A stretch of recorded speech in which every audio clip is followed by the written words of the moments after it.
I spent $12,000 burying a man I called my father. I picked the casket, I wrote the eulogy. I stood at the grave while my brothers watched from a distance, saying nothing. 3 weeks later, a stranger knocked on my door and told me the man in that grave wasn't my father at all. My real father was alive, and he'd been watching me my entire life. My name is Claire Whitman. I was 34 years old when I buried my father.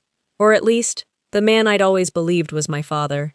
This is the story of how one funeral, one lie, and one letter changed everything I thought I knew about my own family. If you've ever felt invisible in your own home, stay until the end. Trust me, this one earns it. Growing up, I was always the quiet one. My 2 older brothers, Daniel and Mark, got the attention.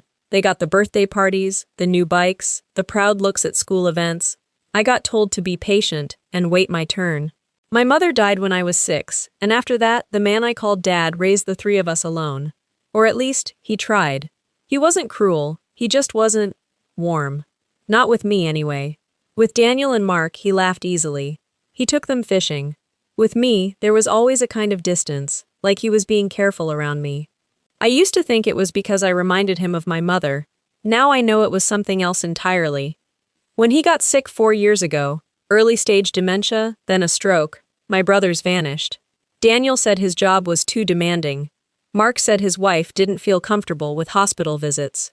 So it was me. I moved into his house. I learned to give insulin shots. I learned which version of him showed up on which days, the version who knew my name, and the version who looked at me like a stranger. When he passed away 8 months ago, I was the one who found him. I was the one who called the funeral home. I paid for the casket because there was barely anything left in his account. I wrote a eulogy about a man who taught me patience, even though some days I wondered if he even liked me. My brothers showed up to the funeral in suits that cost more than the casket. They shook hands, they accepted condolences, they left within the hour. I stayed until the groundskeeper asked me to leave so he could lock the gates. 3 weeks after the funeral, I was sorting through his old paperwork, mostly bills and insurance documents, when there was a knock at my door. A woman, maybe 60, standing on my porch with an envelope clutched against her chest like it might blow away. "Are you Claire?" she asked. "Claire Whitman?" I said yes, already unsettled by the way she was looking at me. Not like a stranger, but like someone seeing a photograph come to life. "My name is Diane," she said. I think we need to talk about your father. Your real father." I laughed, actually laughed, because it sounded absurd. I told her my father had just died. I'd buried him myself. She shook her head slowly. "The man you buried," she said, "was your mother's husband. He's not the man whose blood runs in your veins. I should know. I'm your father's sister." I didn't let her in right away. I stood in that doorway for what felt like minutes, just staring at her, waiting for the punchline. It never came. Diane finally sat across from me at my kitchen table and told me a story I wasn't prepared for. Before my mother married the man I called Dad, she'd had a relationship with a man named Robert Hale. They were young, reckless, deeply in love, and then deeply broken. After a fight neither of them ever fully explained to their families. My mother was already pregnant when they separated. With me, she married quickly. The man I grew up calling Dad knew the truth from the beginning. He agreed to raise me as his own, on one condition, that Robert stay completely out of our lives. No contact, no explanation, nothing. But Robert never agreed to forget. "He moved 2 towns away," Diane said. "Close enough to see you sometimes, far enough to keep his promise. He came to your high school graduation. He sat in the back. He came to your mother's funeral, too. Stood outside the church the entire time because he wasn't welcome inside." I felt sick and furious and strangely sad. For a man who watched his daughter, the man whose stiffness and distance I'd spent my whole life interpreting as quiet dislike, he wasn't cold toward me because he didn't love me. He was cold because loving me wasn't his right to claim. "Why are you telling me this now?" I asked. Diane's hands tightened around the envelope. "Because Robert died 6 days ago," she said, "and he left something for you." I didn't know what to feel. I had just buried one father. Now I was being told to grieve a second one I'd never even spoken to. Diane explained that Robert had kept track of me my whole life.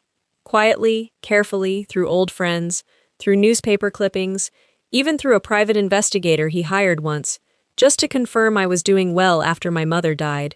He never once tried to take credit for being my father. He just wanted to know I was okay. He'd been diagnosed with cancer 18 months earlier. In that time, he wrote me letters he never sent. Diane had every one of them, bundled, dated, waiting. She handed me the envelope. Inside wasn't money. It wasn't a will. It was a single key and an address.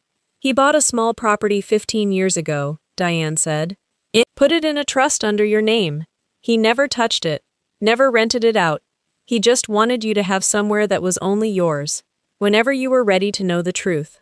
I drove there that same night. It was a modest house on a quiet street, nothing extravagant, but inside, every room told me something. Photos of me at every age, copies, clearly taken from far away or borrowed from relatives. A drawer full of birthday cards he'd written every single year and never mailed. A small file with my school report cards, my college acceptance letter, even a printed article from years ago when I'd won a regional award I'd almost forgotten about myself. He hadn't just watched. He'd kept score of every part of my life he was too afraid to be part of. The last item in the house was a letter, dated only 2 weeks before he died. "Claire," it began, "if you're reading this, then I've finally run out of time to be a coward. I made a promise to a man I should never have made, and I kept it long after it stopped making sense. I told myself staying away was protecting you. The truth is, it protected me, from facing how badly I'd failed you by leaving in the first place. I am not asking you to grieve me the way you grieved the man who raised you. He earned that grief. I did not. I am only asking you to know that somewhere, quietly, imperfectly, you were loved by someone who didn't know how to show it the right way. The house is yours. Not as an apology. Apologies don't undo 20 years of silence. Think of it instead as proof. Proof that I was paying attention, even when it looked like I wasn't there at all. I sat on the floor of that empty living room and cried in a way I hadn't allowed myself to since the day of the funeral. Not for the father I buried, and not entirely for the one I'd just lost without ever meeting. I cried for the version of myself who spent years believing she simply wasn't lovable enough to be loved openly. I didn't tell my brothers right away. Honestly, I'm still deciding if I ever will. Some truths don't need an audience. Some truths are just yours to carry quietly, the way Robert carried his for 20 years. I kept the house. I didn't sell it. Some weekends, I just go and sit there, surrounded by proof that I was seen, even when I felt invisible. People always say blood makes a family. I used to believe that too. Now I think family is something closer to attention. Who shows up? Who watches, who keeps score even when no one's asking them to. The man I buried gave me his name. The man I never met gave me 20 years of quiet devotion he was too afraid to claim. I'm not sure which one makes a father. Maybe both, maybe neither. But I know this. I will never again assume that distance means absence of love. Sometimes the people watching from the farthest away are the ones who never stopped looking at all. If this story moved you, let me know in the comments. Would you have forgiven Robert or stayed angry? And subscribe because next week's story might be the hardest one yet.